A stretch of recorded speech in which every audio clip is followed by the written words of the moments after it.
Kveðjum í dag og við kveðjum í kærleika og þökk Vigfús Kristinn Vigfússon og ætlaði hér í upphafi aðferðarinnar að flytja ykkur þær kveðjur sem mér hafa borist.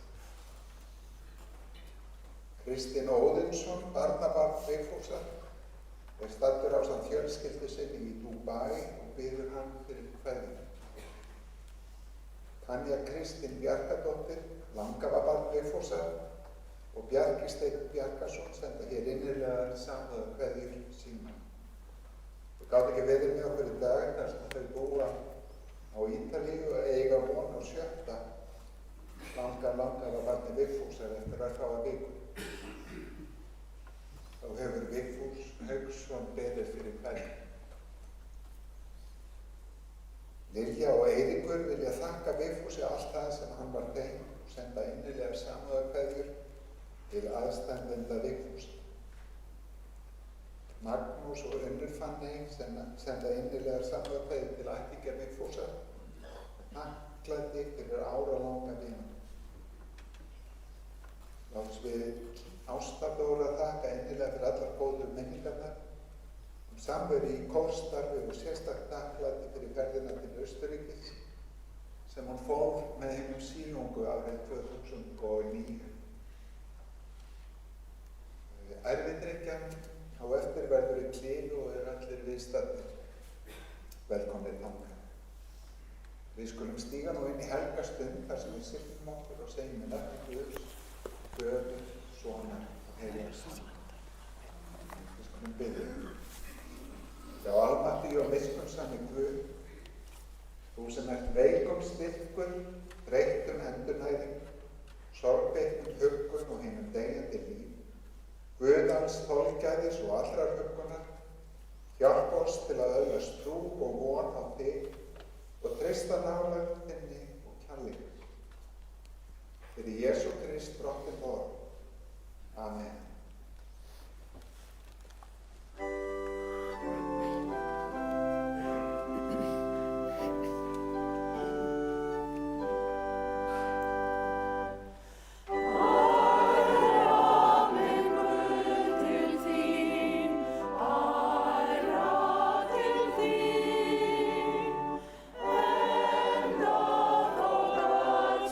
Kross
allsherjar mun á þessu fjalli búa öllum þjóðum veislu. Með réttum, ljótandi í olíu og með dreggjavíni. Með réttum úr olíu og með skýrðu dreggjavíni. Á þessu fjalli fyrir framan fortjaldið sem hula öllum þjóðum og forhengi öllum líðum, mun hann afmá dauðan að eilífu. Drottinn Guð mun herra tárin af hverri ásjónu og afmá smán líðsins af allri jörðinni, því að Drottinn hefur talað. Á þeim degi verður sagt: þessi Guð vor sem við höfum vonað á og hann mun frelsa oss. Þessi Drottinn sem við höfum vonað á, fögnum og gleðjumst yfir hjálp hans. Á ritar apostolinn Páll í bréfi sínu til kirkjunnar í Róm. Hvað eigum við þá að segja við þessu? Ef Guð með okkur, hver þá á móti okkur? Hann sem þyrmdi ekki sínum eigin syni heldur framseldi hann fyrir okkur öll, hvort myndi hann ekki líka gefa okkur allt með honum? Hver skyldi ásaka Guðs útgöngu? Það Guð sem sýknar, hver sakfellir? Kristur Jesús sá sem dáinn og meira en það, hann upprisinn, hann við hægri hönd Guðs og hann biður fyrir okkur.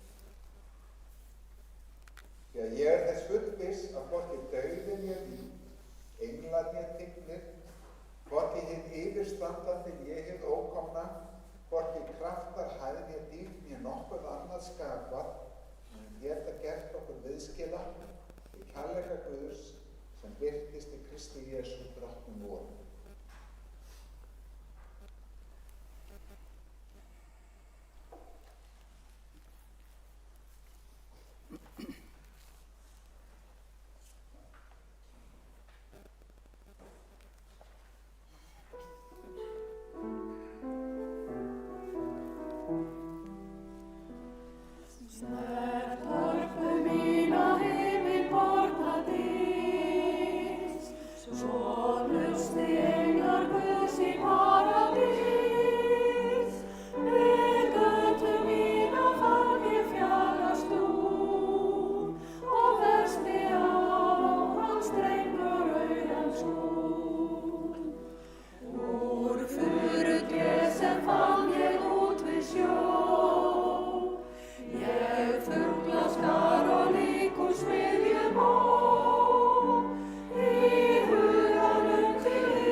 Kæru vinir, ég bið ykkur að rísa og sækja þessi geta með tíðum að heila Guðstæði. Bjóða svo í Drottins nafni.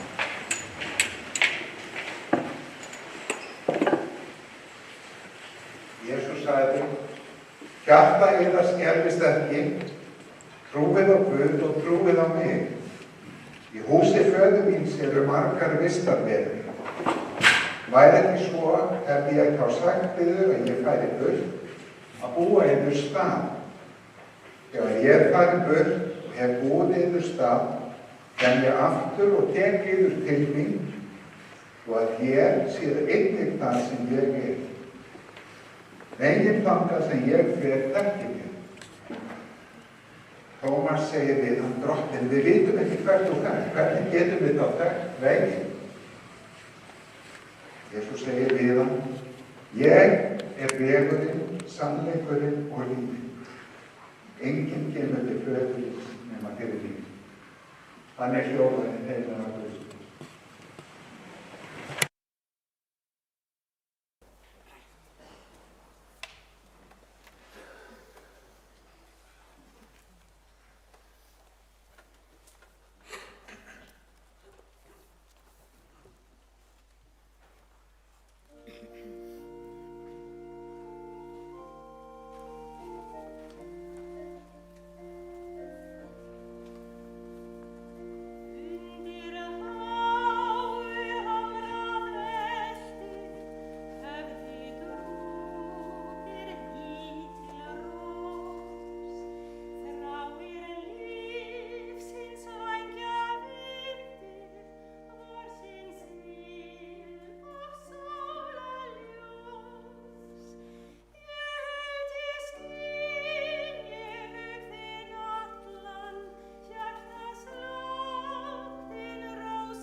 Herra fjölskylda, vinir og samferðarfólk á kristninni Hlíðhúsi. Í Guðspjallinu heyrum við Jesús segja við lærisveina sína: Hjartið þess skelfist ekki, trúið á Guð og trúið á mig. Í húsi föður míns eru margar vistarverur. Samhengi þessara orða Jesú var það að það var komið að kveðjustund. Lærisveinarnir, þeir vissu ekki hvað biði þeirra og þeir skildu ekkert hvert Jesús var að fara. Þeir voru fullir af ótta, kvíða, vegna þess sem var framundan, en Kristur hughreysti þá með fyrirheiti sínu. Sagði að hann færi að búa þeim stað og kæmi síðan aftur til að taka þá til sín. Það er gott að hafa þessa hughreysingu Jesú í huga á þeirri kveðjustund sem það er runnin upp nú í dag. Leið og við kveðjum Vigfús, þá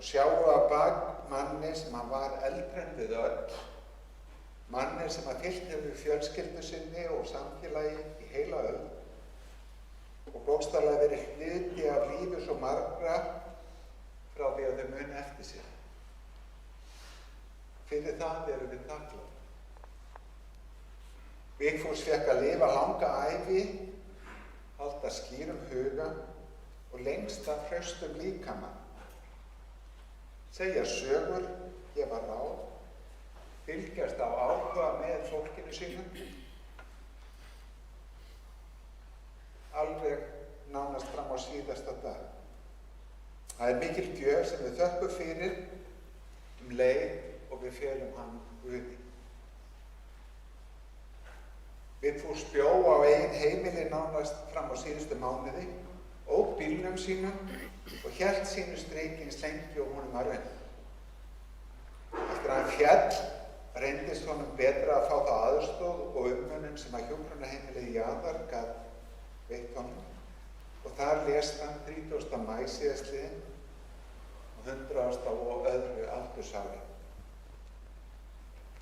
Vigfús fæddist 14. desember árið 1924 á Gimli á Hellisandi. Foreldrar hans voru hjónin Vigfús Jónsson, húsasmíðameistari og Kristín Jensdóttir. Þau systkinin voru mörg. Börnin þeirra hjóna voru Jóhanna, Jens, Haukur, Guðný Júlíana, Svava, Guðbjörn, Vigfús Kristinn, Auður, Iðunn, Gyða, Ragna, Jón Jóhann og Erlingur. Fóstursystir þeirra var Helga Níelsdóttir og er Ragna nú svo eina af systkinunum sem enn er á lífi en hún er orðin 96 ára. Vigfús kynntist smíðunum snemma. Hann sagði sjálfur að hann hefði smíðað frá 12 ára aldri að undanskildu nokkrum sumrum í vegavinnu. Hann lærði húsasmíði og hugðist síðan fara til Danmerkur í frekara nám. Skólavistina fékk hann, en á þessu tíma var ekki hægt að fá gjaldeyri til fararinnar, þannig að ekkert varð úr þeim áætlunum. Þess í stað var saga Vigfúsar og Ólafsvíkur samofin.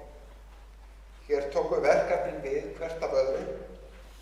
Vigfús byggði hús og mannvirki hér í Ólafsvík, teiknaði fyrir fólk, steypti, smíðaði og leysti úr alls kyns vandamál.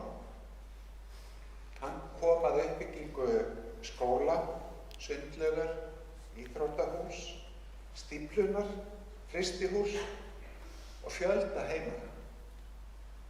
Þá rak hann byggingavöruverslunar Vík í 34 ár, auk vegstæðis og steypustöðvar og gegndi margvíslegum trúnaðarstörfum fyrir byggðarlagið.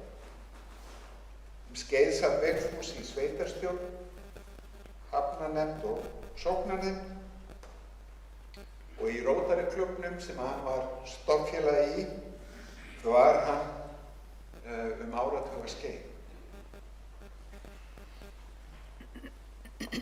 Sjálfur gat Vigfús sagt með brosi að hann hefði líklega byggt hálfa Ólafsvík og það er satt að afrakstur ævistarfs hans er víða enn sýnilegur hér í bænum. Vigfús tilheyrði kynslóð sem að horfði á samfélagið breytast ótrúlega mikið. Þegar hann vann við vegagerðina og yngri árum sínum, þá voru vinnubrögðin eins og hann sagði sjálfur frumstæð, menn notuðu þá haka, skóflur og hestvagna við vegagerðina. Síðan komu vinnuvélar, kranar og nýbyggingatækni. Vigfús tileinkaði sér þessa nýju tækni og nýtti hana svo sannarlega við uppbyggingu Ólafsvíkur. Jákvæða hugarfari sem einkenndi Vigfús birtist vel í því að hann átti þó oft til að segja: þetta er bara verkefni sem við leysum. Þannig mætti hann því sem að upp kom með ró, útsjónarsemi og vilja til að leggja sitt á mörkum, alltaf lausnamiðaður og alltaf ráðagóður. Ef einhvern vantaði aðstoð, ráð, teikningu, verkfæri eða efni, var Vigfús reiðubúinn að koma til hjálpar. Fólk hafði bankað upp á í Bæjatúni 9, jafnvel á matmálstímum og beðið hann að saga efni eða reddingur sem vantaði. Þá stóð hann gjarnan upp frá borðinu, fór út á verkstæði og þetta var einfaldlega hluti af því hver hann var. Þessi hjálpsemi hélst alla tíð og það er ekkert langt síðan hann aðstoðaði son sinn við að hanna og teikna bílskúr. Ég held að það sé innan við 2 ár síðan. Hugurinn var skýr, reynslan til staðar og áhuginn óbreyttur.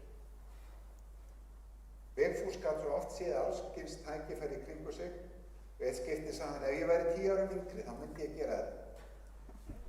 Vigfús hefði á þessum tíma verið 10 ára yngri, en hann ekki verið nema 85 ára. Já, Vigfús hann leit út fyrir að vera miklu yngri en árið sögðu til en það bar hann sig alltaf vel. Hann hafði gaman að kaupa sér falleg föt og þeir sem mættu honum muna sennilega flestir eftir honum velklæddum, snyrtilegum, beinum í baki, brosandi og hnyttnum í tilsögum. Vigfús hvatti afkomendur sína alla tíð til að afla sér góðrar menntunar og var óþreytandi ráðgjafi þeirra. Hann vildi vita hvernig fólkinu hans leið. Þegar afkomendur bjuggu erlendis þótti honum vænt að fá myndir og myndbönd og fylgjast með lífið þeirra. Hann sýndi kærleika sinn með áhuga, ráðum, hjálpsemi og nærveru. Vigfús var fyrirmyndarfaðir og í honum átti börn hans sem besta vin. Eiginkona Vigfúsar var Herdís Hervingsdóttir, fallegasta konan í veröldinni í hans augum. Þau eignuðust 6 börn, þau Hervin Sigurð, Kristínu, Vigfús, Óðinn Pétur, Gunnhildi Lindu og Hlín. Þau Hervin Sigurður, Vigfús og Gunnhildur Linda eru nú látin. Blessuð sé minning þeirra. Barnabörn þeirra Vigfúsar og Herdísar eru 16 en 1 þeirra er látin. Barnabörnin eru 31 og afkomendurnir í 5. lið eru nú orðnir 5. Og eins og við heyrðum hérna í upphæfi þá er sá 7. nú þegar á leiðinni. Saman bjuggu Vigfús og Herdís sér fallegt heimili og fjölskyldulíf. Samband þeirra var fallegt traust og alla heyrðist styggðar yrði þeirra á milli en það einkenndu samskipti þeirra af virðingu, hlýju og jafnræði. Herdís var sjálfstæð kona og ýmsan hátt af undan sinni samtíð og það kunni Vigfús að meta. Herdís lést árið 2015. Það var því margt sem Vigfús þurfti að bera á langri ævi. Þekkti sorgina og vissi vel hversu hverfult lífið getur verið. Það sem stendur eftir í minningu þeirra sem þekktu hann er ekki beiskja eða sjálfsvorkunn, heldur stilling, þrautseigja og þakklæti fyrir allt það sem að lífið gaf. Þegar sorg eða áföll báru að dyrum var honum tamt að halda áfram, ekki vegna þess að missirinn hafi ekki fengið á hann, heldur vegna þess að einfaldlega mætti hann lífinu þannig. Missirinn og sorgin urðu með sínum hætti eitt af þessum verkefnum sem þurfti að leysa. Hann fór þá gjarnan út á verkstæði, hlustaði á góða tónlist og smíðaði. Hann gat þannig dreift huganum stund og leið gert eitthvað nytsamlegt. Það var alltaf stutt í brosið hans Vigfúsar en það var svo margt í lífinu sem að Vigfús kunni að njóta. Hann hafði mikla tónlistarhæfileika, lék bæði á munnhörpu og sög og var með eindæmum tónviss. Hann heyrði leið ef einhver tón var falskur, hvort sem hann kom úr orgelinu eða frá einhverjum í kirkjuborg. feiminn við að láta vita af því. Stundum segja hvorfélag hverju við aðra. Hvað skyldi nú Biblíu segja um þetta? Það ýmislegt annað sem að við mig kunni líka með þetta, eins og til með góðar hamsar og glæpamyndir. Ég var skemmtilegt þegar börnin sögðu mig frá því að þau komu einn sinn af honum sem hann lá á gólfinu og hlustaði á tónlist. Hann tók ekki aðeins við henni með eyrunum heldur með öllum líkamann. Þessi ást á tónlistinni fylgdi honum líka hingað inn í kirkjuna. Þar söng Vigfús með fallegu röddinni sinni frá 12 ára aldri. Sennilega urðu árin í kirkjukórunum 70-talsins og í því sambandi bað kirkjukórinn mig að koma að framfæri hér kveðjum með miklu þakklæti fyrir allt saman. Hann var hátíðartenorinn og síðan söng hann líka með hinum síungu. Hann kunni að meta hátíðlegt helgihátt og jólamessa var nánast skyldumæli. Kristinni trú hann Vigfús bæði gleði og von. Hann vildi að predikunin talaði inn í daglegt líf fólks og gæfi von. Við hvern sig okkar minningar Vigfús og eflaust gætu hér margir sagt skemmtilegar sögur af honum. Það komast auðvitað ekki allar fyrir hér í dag, en við fáum þá að heyra þau Ásdísi Rán og Óðinn Pétur segja þeim frá henni núna. Ásdís Rán, gerðu svo vel.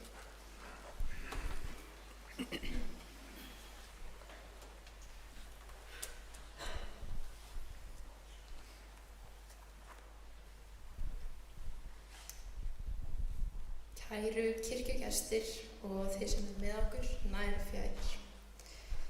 Ég heiti Ásdís Rán og var langafabarn Viðva og við líka barnabarn Stínu og þá dóttir Láru Jónu. Ég gróf upp daginn minningagrein sem ég hafði skrifað til langömmu Dísu fyrir 11 árum. En þá var ég 11 ára gömul, en hún hljómar svona. Elsku langamma mín. Það var alltaf svo skemmtilegt að koma í heimsókn til þín og langafar í Ólafsvík. Alltaf þegar komu voru kræsingar á borðum. En það besta var að þú varst alltaf svo góð og yndisleg. Ég hefði ekki getað hugsað mér betri langömmu. Takk fyrir alla góðu stundirnar og minningarnar sem mun geyma með mér. Þín langömmu stelpa, Ásdís Rán. Ég man svo sterklega, þrátt fyrir ungan aldur, hvað ég var þakklátt fyrir að fengi þessi 11 ár með langömmu minni. Rétt eins og ég nú þakklátt fyrir þau 22 ár sem ég fékk með langafa Viðva. Bæjartúni var auðvitað öðruvísi eftir að langamma fór, en það hætti alls ekki vera gaman að koma í heimsókn. Langafi með sitt stálminni hafði alltaf einhverja skemmtilega sögur að færa henni. Hann var líka húmoristi og því aldrei dauð stund. Langafi, hann var alltaf til að koma með. Hann var alltaf með okkur og því ófáir hlutir sem við höfum bara gert saman. Hann var mikil tónlistarunandi og fórum við á þó nokkra tónleika. En ég hlæ stundum af því enn þegar við vorum á þessum fínu tónleikum í Hörpunni og amma Stína og afi Erlingur, þau bara sofnuðu bæði en Langafi sem nú sat við hliðina á þeim, hann hristi hausinn yfir þessu. En það er líka aðeins 7 ár síðan við fjölskyldan skelltum okkur erlendis saman og auðvitað kom Langafi með. Í ferðinu var ákveðið að fara í go-kart, en margir voru nokkuð smeykir við þetta og urðu þá eftir heima, en við hin, svona þessi hugrökku, við skelltum okkur. Og auðvitað var hann 94 ára Langafi minn mættur í kappakstursbílinn og auðvitað var hann bara þrusu góður í þessu. Langafi, hann er og verður einu stærsta fyrirmynd, en það er erfitt að koma í orð hversu frábær hann var. Langafi studdi mann alltaf áfram og hann hafði svo mikinn áhuga á því hvað allir voru að gera. Hann kunni nefnilega að samgleðast og hann var svo uppbyggilegur. Þegar ég ákvað að skrá mig í byggingaverkfræði, þá var Langafi mjög spenntur. Hann var einn af mínum helstu stuðningsmönnum í náminu og var alltaf bara uppfullur á áhuga á því sem ég var að gera. En nei, hann Langafi var alveg ótrúlegur og bara engum líkur. En þegar ég horfi tilbaka þá sé ég hvað það eru margar minningar sem ég á með honum og ég er svo þakklát. Ég er svo þakklát að hafa þekkt hann í 22 ár og rétt eins og ég skrifaði 11 ára langömmu, þá get ég fullyrt að ég gæti ekki hafa hugsað mér betri langara.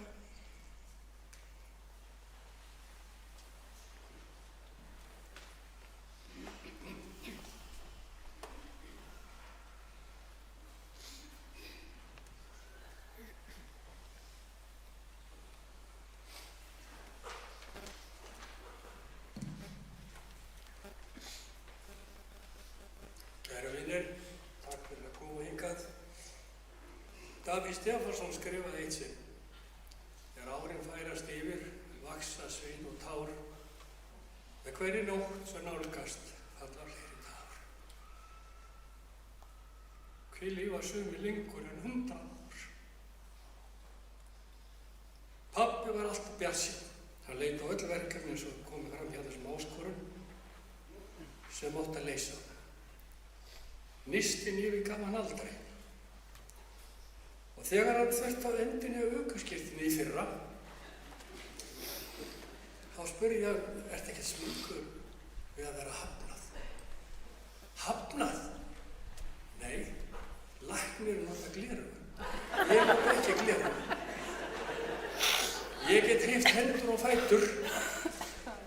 Við fórum út að Hellisand, fengum steinbíl þar og stúlkan sem var að afgreiða, hún sá ártalið sem 24. Þá sagði hann: sérðu illa? Þannig auðvitað fekk hann sér skírteini og svo þegar við komum til bílinn þá sagði hann: hvað sagði ég þér? Svona var hann dálítið, bæði nyttinn og skemmtilegur, en í fyrra Korintubréfi fjallar Páll postuli upprissu dauðra. Hann útskýrir að von kristinna manna sé gagnslaus ef hún einskorðast bara við þetta jarðneska líf. Vonin byggist á því að Kristur reis upp og trúaði muni sömuleiðis rísa upp til eilífs lífs. Pabbi hafði þessa vissu. Trúin og kirkjustarfið spiluðu stóran og dýrmætan þátt í lífi hans. Trúin var uppspretta æðruleysis, söngurinn var tengdur trúnni, kórinn, textarnir, hljómburðurinn var hluti af tilbeiðslunni. Og það getur þess að hann sagði stundum við mig: ég heyrði smávegis í kúrnum og ég fattaði seinna meir þetta var hluti af hans tilbeiðslu, að þau þurfti að vera alveg fullkomið. En sálmarnir voru honum mjög hugleiknir.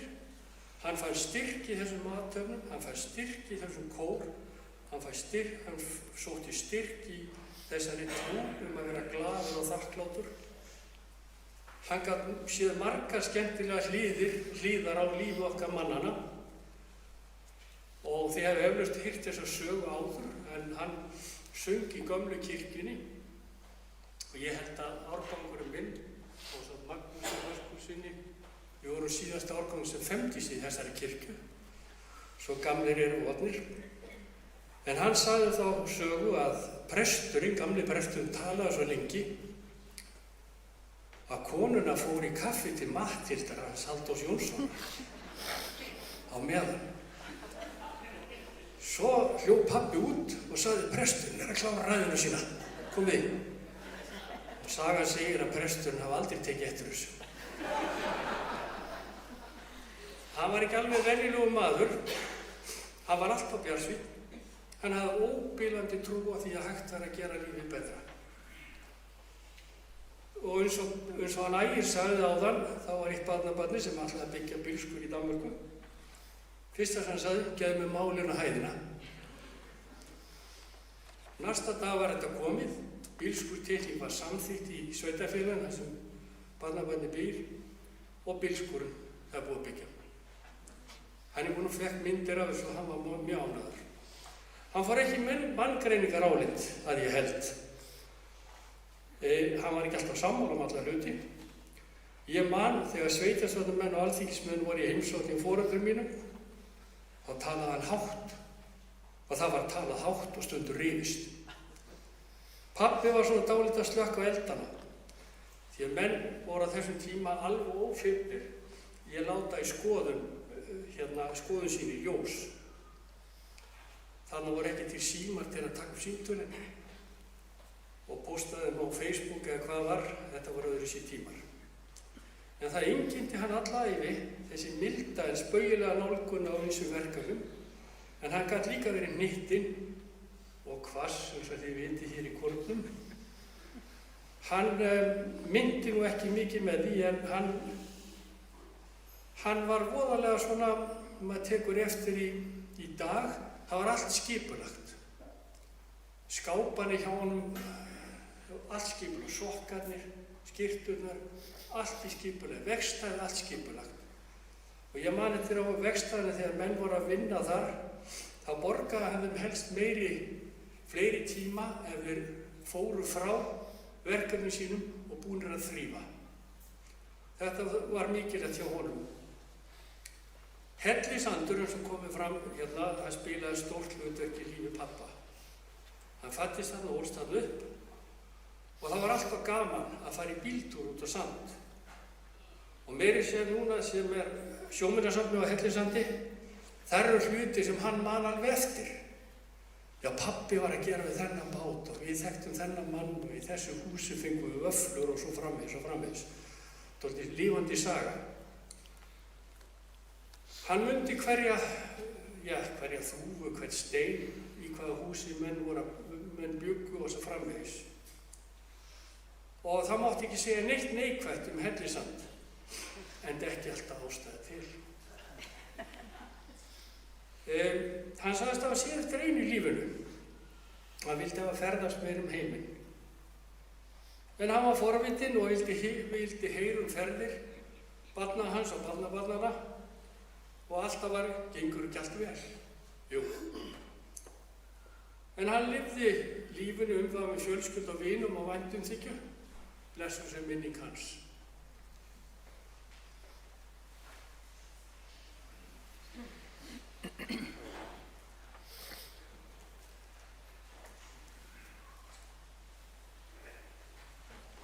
Kæra þakkir fyrir þetta Ásdís Rána og Óðinn Pétur.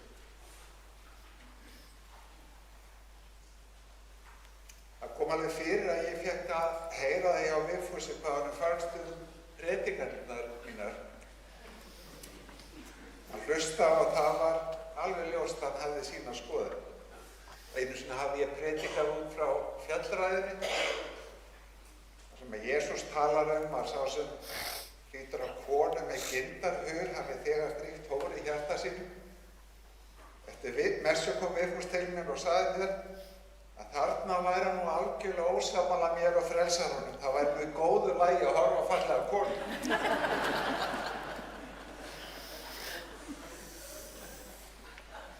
Fyrir okkur í kirkjunni var það líka alltaf sérstaka ánægja þegar hann kom og settist með okkur í kaffi eftir messu.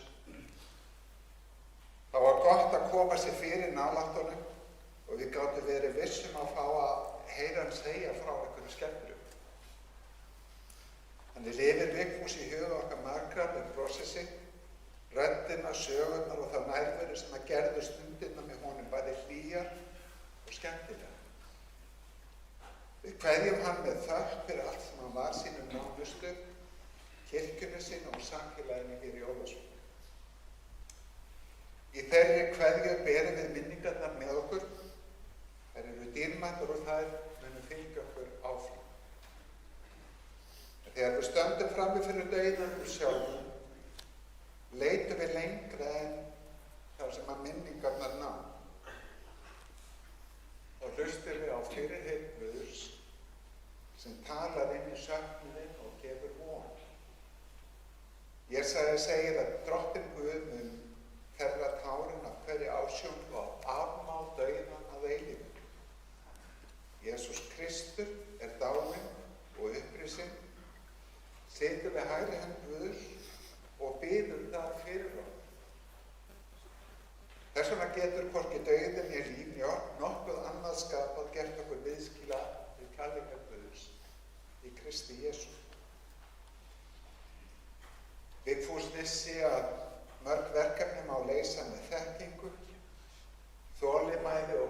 verkfærum. En dauðinn er ekki verkefni sem nokkur maður leysir og einn spýtur. Engin mannlegur máttur getur sigrað hann.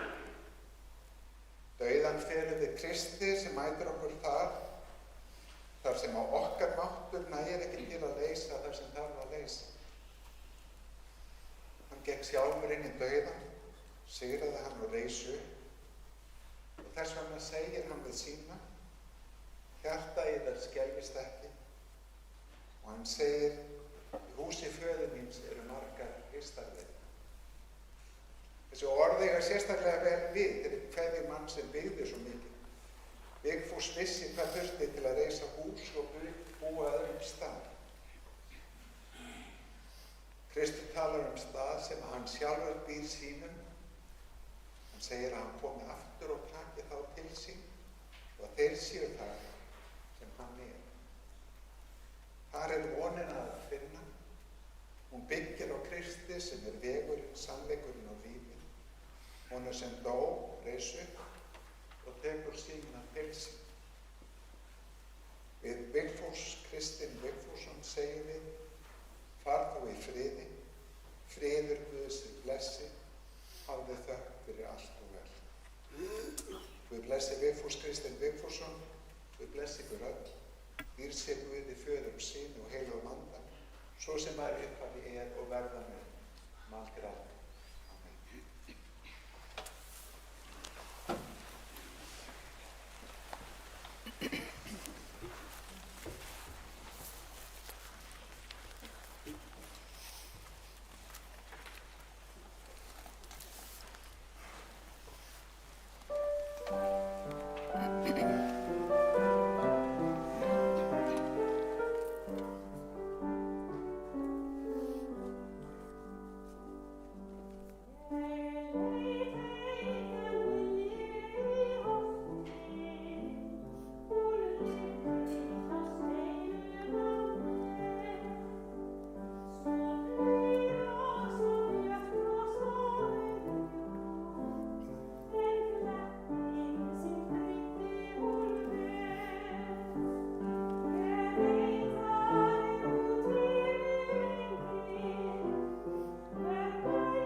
Skulum biðja.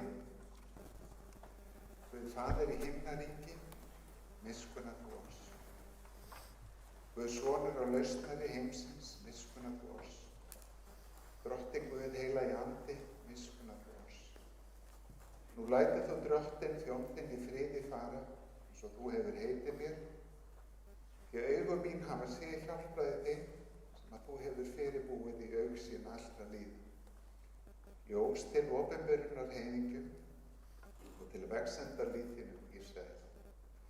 Álgóði Faðir, við þökkum þér fyrir sérhverja góða gjöf í þessu lífi og fyrir von eilífs lífs sem að þú hefur endurfætt oss til fyrir upprisu Jesú Krist frá dauðum. Lítið ná til Vigfúsar Kristins Vigfússonar sem að þú hefur kallað til hvíldar þinnar. Ver oss öllum náðugur og miskunnsamur í lífi og dauða. Varðið oss í trúni á þig að vér megum ásamt þeim sem að þú hefur endurleyst lofa þig og vex saman að eilífu. Amen.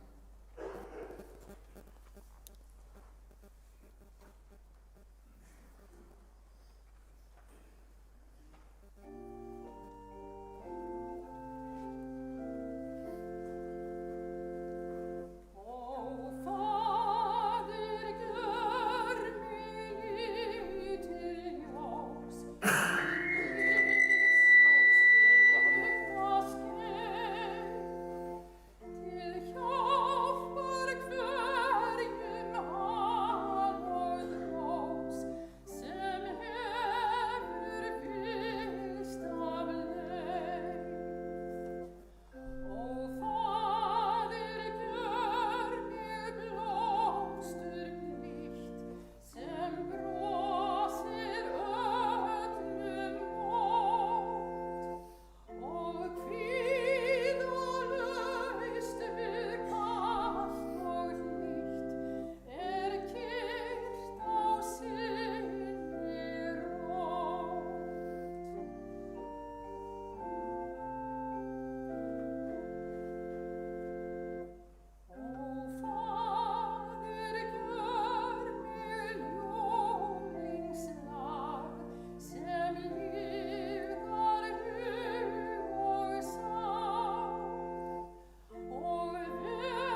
Lofaðu sé Guð, Faðir drottins vor Jesú Krist, sem eftir mikilli miskunn sinni hefur endurfætt oss til lifandi vonar fyrir upprissu Jesú Krist og dauða.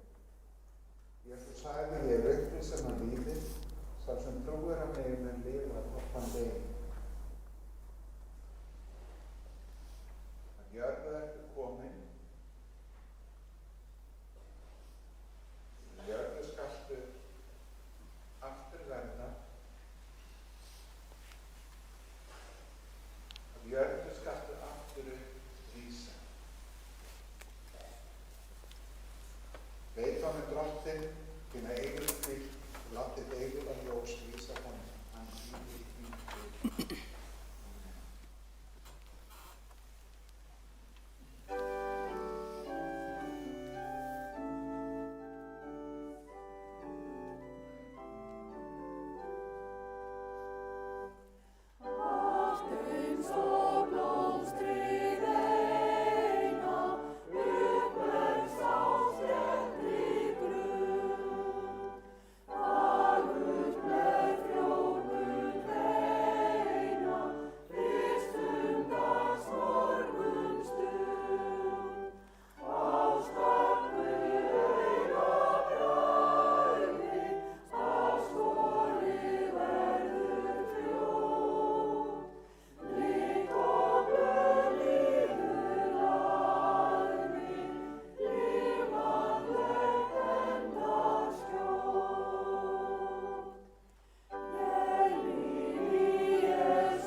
Blessi þig og varðveiti þig.